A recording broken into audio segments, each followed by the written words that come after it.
অবশেষে আমি ডিভোর্স পেয়েছি। এখন আমার একটু দেরিতে ঘুম ভাঙলে শুনতে হয় না আমার বাবা মা আমাকে কিছু শেখায়নি। এখন আমার জ্বর আসলে বলে না রোগ ধরা মেয়েকে বউ করে ঘরে এনেছি। এখন আমি ভাত রান্না করতে গেলে কেউ বলে না চাল কি তোমার বাবার বাড়ি থেকে এনেছো। এখন আমি বারান্দায় একটু মন খারাপ করে দাঁড়ালে কেউ বলে না আমি বাইরের পুরুষ মানুষ দেখার জন্য দাঁড়িয়ে আছি। এখন আমার মায়ের ফোন আসলেই কেউ বলে না এত বারবার মেয়ের খোঁজ নেওয়ার কি আছে।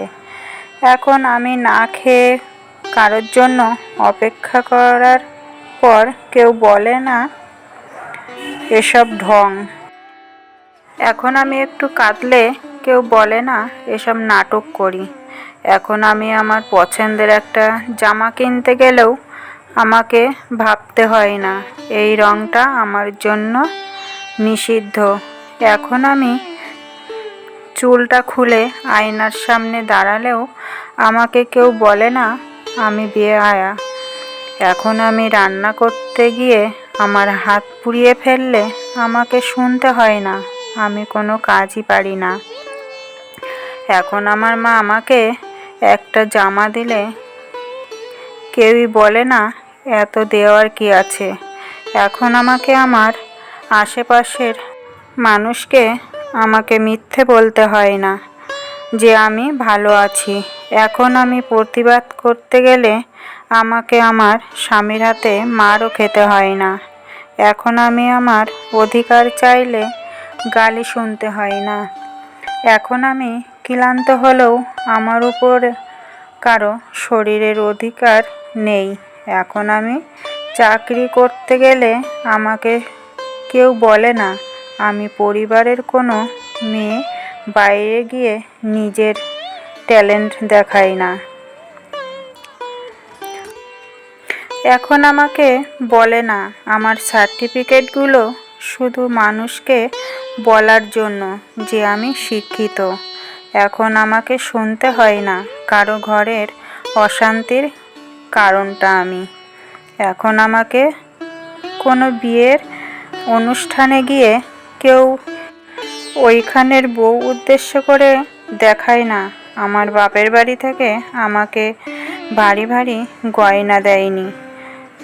এখন আমার মা অসুস্থ হলেও আমাকে 2 দিন যাবৎ কাউকে বুঝিয়ে কাকুতি মিনতি করে আমার মাকে দেখতে আসতে হয় না। এখন আমার শুনতে হয় না এই মেয়েটা সাথে বিয়ে করলে আমি খুশি হতাম, তোমার সাথে আমি খুশি নেই। এখন আমাকে রাতের পর রাত জেগে একটা ঘুমিয়ে থাকা মানুষের মুখের দিকে তাকিয়ে ভাবতে হয় না এই মানুষটাকেই কি ভালোবেসেছিলাম যে আজ আমাকে মেরেছে। এখন আমি শ্বাস নেওয়ার কারোর অনুমতির প্রয়োজন হয় না, তবে আমাকে এখন শুনতে হয় অন্য কিছু। আমি ভালো না তাই আমি সংসার করতে পারিনি, দোষটা আমারই। 2 আরও কিছুদিন নাকি আমার সহ্য করার দরকার ছিল। 3 আমার নাকি চুপ করে সহ্য করা উচিত ছিল। 4 আমি এখন দুশ্চরিত্রা একটা মেয়ে। 5 অনেক ছেলেরা আমাকে দেখে বলে ডিভোর্সি মাল, একটু পটালেই পাওয়া যাবে। 6 আমার আত্মীয় স্বজন আমার বাবা মাকে বলে তোমাদের আহ্লাদে মেয়ে খারাপ হয়েছে। 7 বন্ধু বান্ধব বলে মা তোর সাথে মিশতে মানা করেছে, তুই ডিভোর্সি। আমার প্রশ্ন কোথায় ছিলে তোমরা যখন আমি রাত জেগে কাঁদতাম? কোথায় ছিলে তোমরা যখন আমার স্বামী নোংরা ভাষায় গালাগালি করত? কোথায় ছিল তোমাদের সম্মান যখন আমাকে আমার বাবা মাকে প্রতি মুহূর্তে অপমান করা হতো?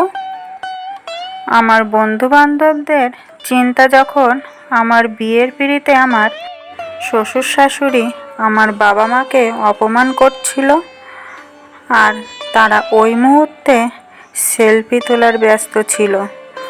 কোথায় ছিল সবার এই বিবেক যখন আমি শরীরের ব্যথায় কাঁদতে কাঁদতে ক্লান্ত হয়ে ঘুমিয়ে পড়তাম?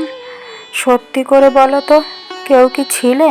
সংসার ছেড়েছি, অন্যায় করেছি, আর যেগুলো আমার সাথে হচ্ছিল সেগুলো কি ন্যায় হচ্ছিল? তখন তো কেউ এভাবে আমাকে নিয়ে একটু সচেতনা দেখাওনি। তবে এখন কেন তোমাদের গল্পের আসরের মূল বিষয়টা আমি? এই দুনিয়ায় কেউ চায় না তার সংসার ভাঙুক। সবাই সুখের আশাতেই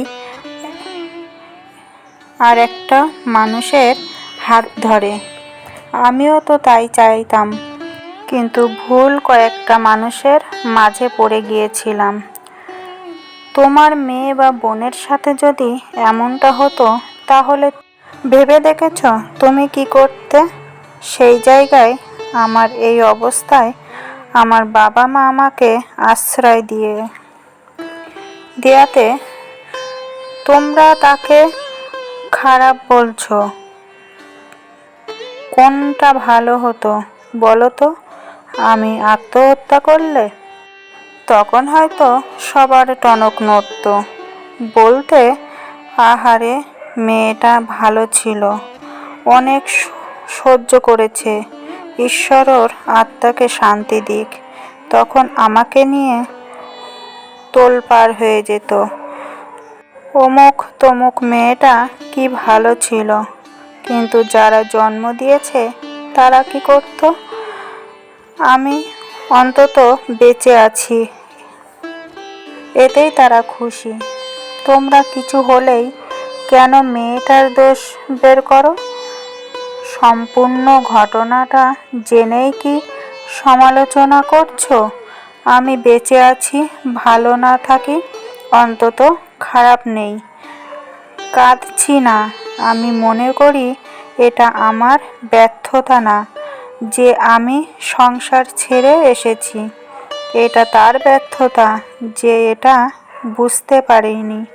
সে একটা মেয়ে, তার জন্য একটা পৃথিবী ছেড়ে শুধুমাত্র তার হাত ধরে সম্পর্কের জীবন পাড়ি দেওয়ার আশা করেছিল। সম্মান, ভালোবাসা, অধিকার ছিল আমার প্রাপ্য, যেটা সে দিতে পারেনি। সে পেরেছে আমাকে ভিতর থেকে শেষ করে দিতে। মেয়ের সম্পর্কে আঙুল তোলার আগে অন্তত সম্পূর্ণ ঘটনাটুকু জানো, তারপর বিচার করো। আজকের গল্পটা তোমাদের কেমন লাগলো অবশ্যই কিন্তু বলবে। ভালো লাগলে লাইক, কমেন্ট, শেয়ার করবে আর সাবস্ক্রাইব করে আমার পাশে থাকবে। আরও নিত্য নতুন গল্প নিয়ে আসছি। তো আজকে এই পর্যন্তই রাখি, আবার আসবে একটা নতুন ভিডিও নিয়ে। তোমরা সবাই সুস্থ থেকো, ভালো থেকো, সাবধানে থেকো, আর আমার পাশে থেকে আমাকে একটু সাপোর্ট করো। Tata, bye bye.